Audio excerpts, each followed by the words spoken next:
the VFX of RRR are the best we've seen this year.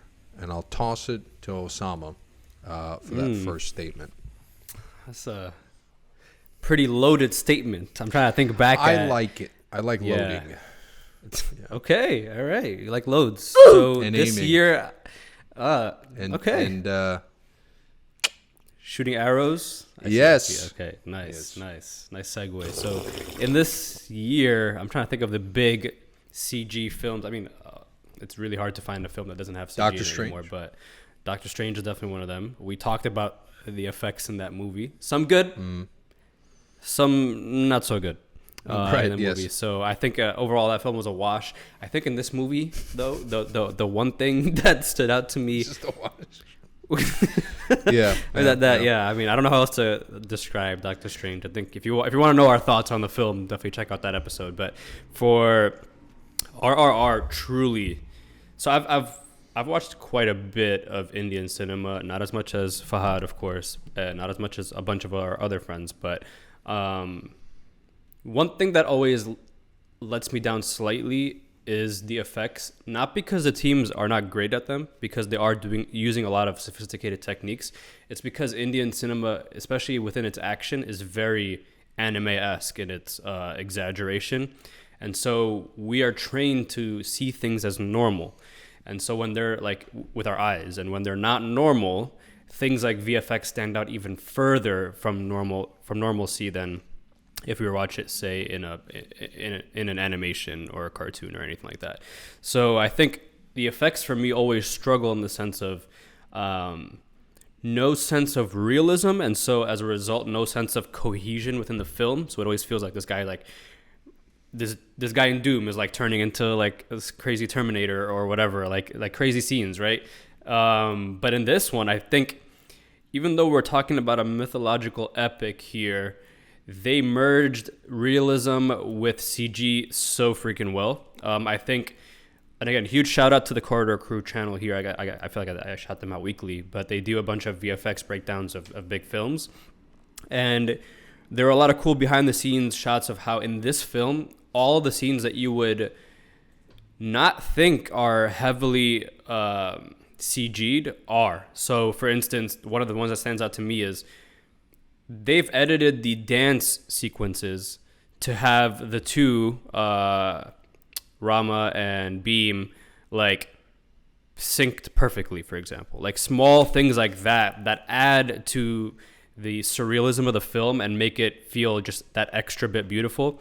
There's really the opening sequences for each of the characters that I honestly fell in love with. I think we've watched a lot of superhero films over the past decade, and I can't think of that many that had this elite of intros for two characters in a really, really long time. And so, of course, we had Raj, who's coming through with the fire. He's beating down protesters outside the gates of the governor's mansion, I guess. And in his sequence, what's beautiful is you get this big landscape of thousands and thousands of people protesting, but in reality that was really a couple of lines of protesters with thousands and thousands of CG people with CG backgrounds and landscape, and it was really flawless. At the end of the day, to have this man fly through crowds like that, still be visible in these like wide shots, still give us the close action, etc., it was just flawless CG. And then you switch over to Beam's introduction as he's fighting the tiger. Again, all the animals in this film, or the vast majority of them, like I think minus the like horses that people rode on that were not involved in action or anything like that, all of them were CG. And that's insane to see because, one, it shows the culture, of course, in India that, unlike out here in the West, which is that animals should not be used for like violent action, and so like don't remotely put them in harm's way, but also the fact that it's really, really hard to CG animals in a very convincing way, and they did an amazing job with that, especially in that tiger sequence. And so I think like just from the opening sequences for each of the main characters, as well as the largest scenes of the film, whether it's the dance sequences, whether it's the climax of the film where Beam is pulling up to the mansion to take down everybody through the truckload of animals. I think the VFX in this film were top notch, really amazing. Stood out to me as probably one of the top 3 highlights of the entire film in terms of categories. So for me, it's an absolute 2 cents, and I would love to see something similar to this in other movies to come. Even here in America, I feel like we've talked about this in the past, where we're so obsessed with realism to the point where creativity sometimes gets diminished. And I think in a film like this, you allow CG to complement the work that you're already doing from a storytelling perspective, but then still allow it to shine a little bit more and be a little bit more creative, as opposed to like going full outward extent in other Indian films where it's like super weird and anime, and also away from like this American like super realized version of stuff. I think about like recent really really entertaining CG, like The Boys, for example, has really really good CG, the show.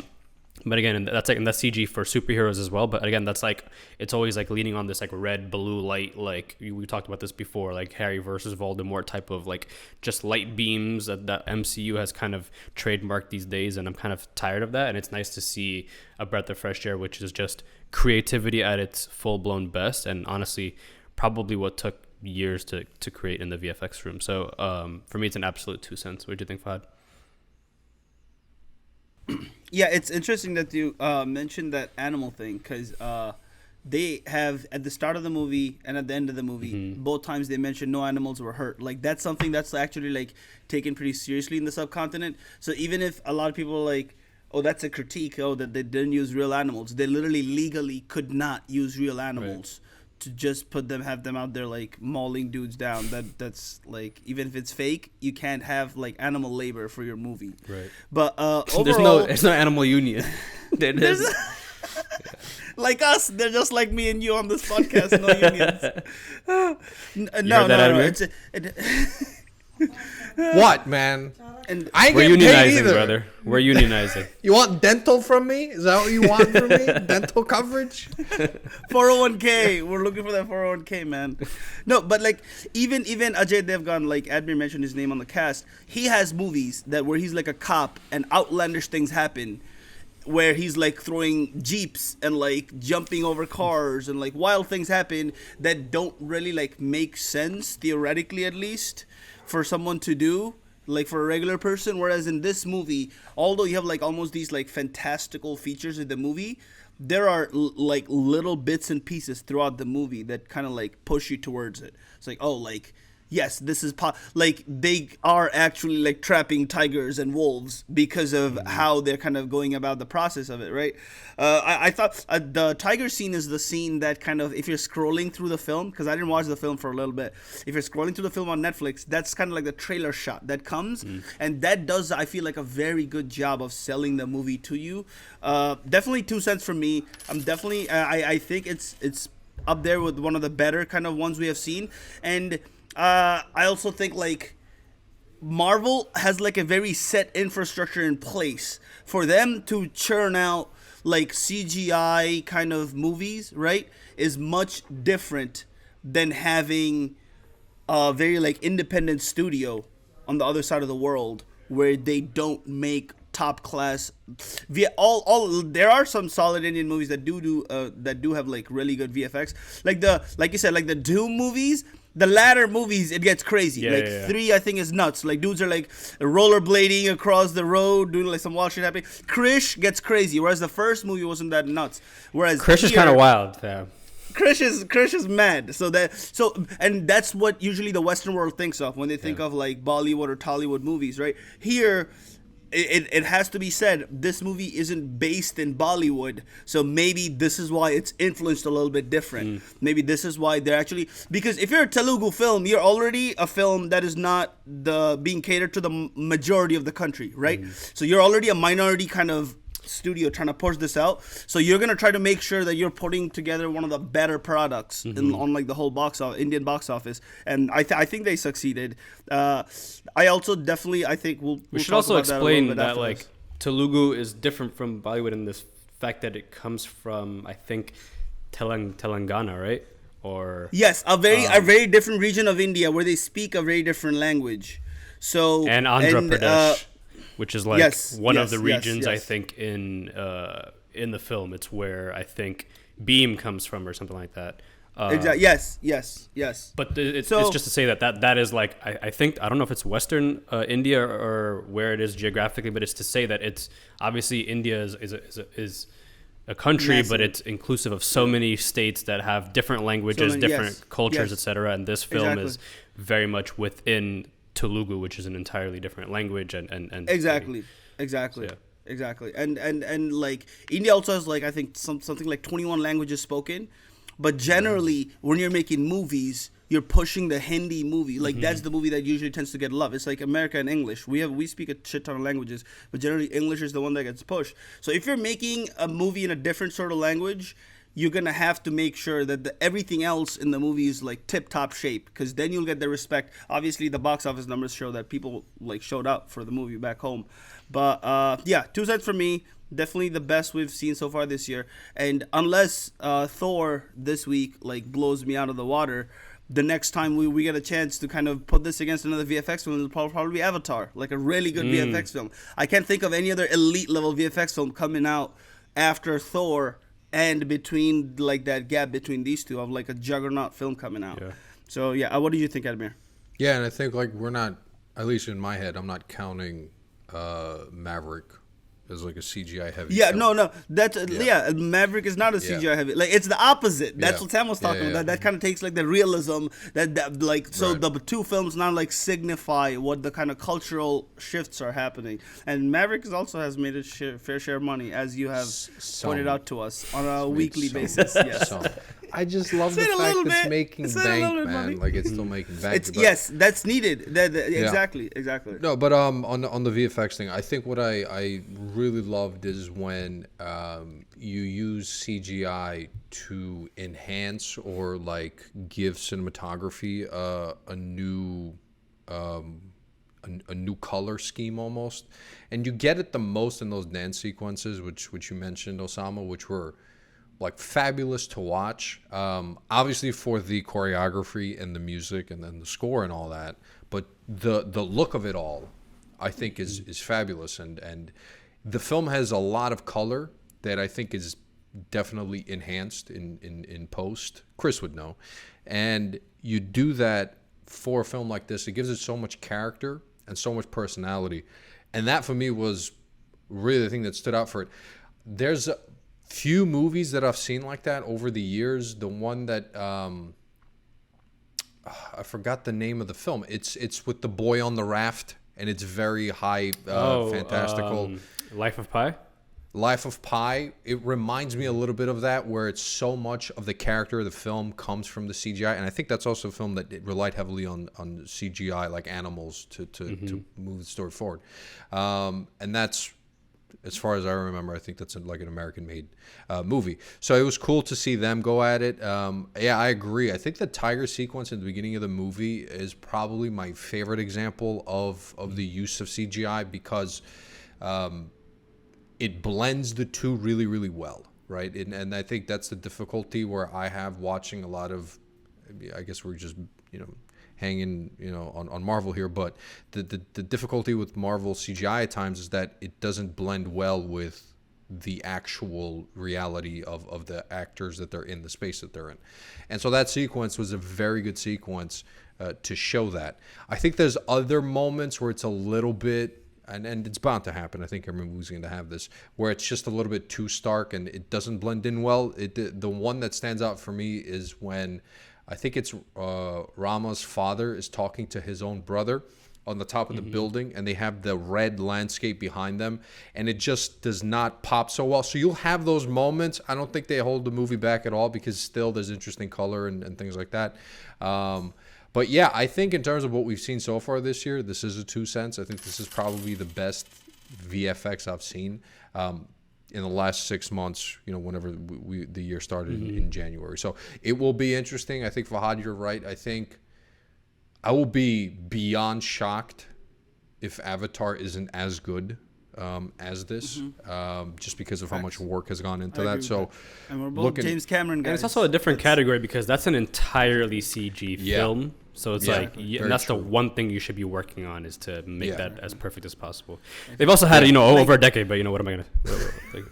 something like that. And I think Thor is also, both of you mentioned, like, Thor is doing, like, CGI helmets. So I don't have super big expectations of, like, non-beam technology kind of taking some sort of hold on Thor. So I would say Avatar, but then again, to Sam's point, 12 years. Also, one of the greatest filmmakers of, like, the Western era is helming it. Yeah. So I would definitely expect it to, like, do well. But the fact that we're even mentioning this movie on par with, like, two massive films and franchises, Yeah. I guess, like, speaks volumes within itself. I'm also very interested.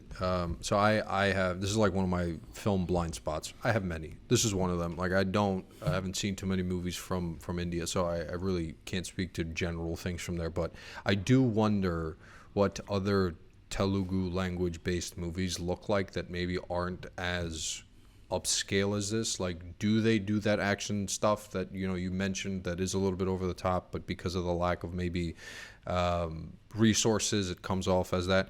Or is the reason this movie holds back in some respect in the fact that it doesn't go over the top, is that because of the fact that it's made with this different sort of from a different place of the country?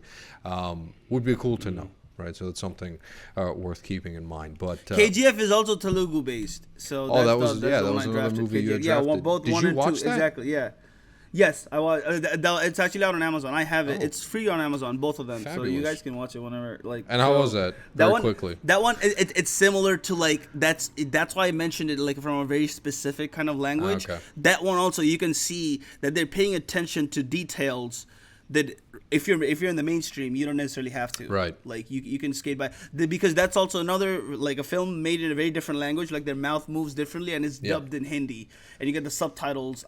It's are out of whack sometimes if you don't know like what they're talking about. But you can kind of see like that part of the country like Tollywood is like, we're gonna have to do a little bit more than the regular film in India to be able to succeed. That's why they're probably taking Also like, a worth different mentioning kind of that step for in that anyone direction. like us who watched RRR on Netflix, it was dubbed in Hindi and then translated. And so I know Fahad, you were mentioning earlier, probably when we weren't recording, that the translations, the subtitles are off with at least the Hindi that you're hearing in the film, either because the subtitles are translated from Telugu or they're just bad. But either way, or they're just bad, exactly.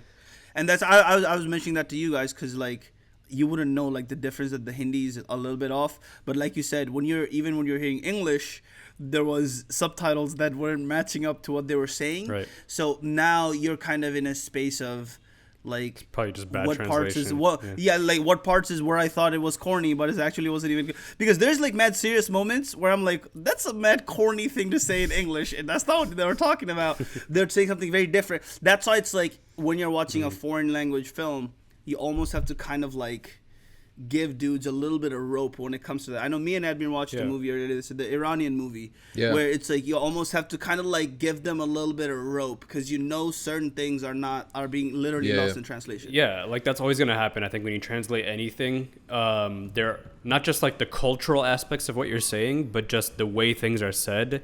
Culturally might mean something entirely different. I know, for example, when I try to translate Arabic to English all the time, it's like in Arabic, I could be thinking of something like so poetic, so beautiful, and then I translate it to English, and it's just like the dumbest thing ever. You literally sound disgusting. Exactly.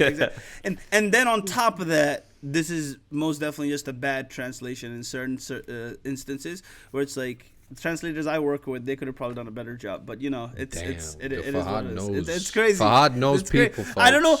The thing is, it doesn't seem like that seems like a stupid place for me to like cut costs. Right? Because especially if you're selling it to a foreign audience, that's one of the foundational things of the film. But I'm glad at least you guys haven't mentioned like it has kind of impeded your overall enjoyment of the film. No. In general, I mean, we'll continue talking, and I think it'll come up. But in general, like it's an action movie, so going into it expecting like an elite Crazy script or level something plot isn't lines. what I think most people go into it with. So it already begins, I think, just because of the genre with some slack, and so. At least that was for me. But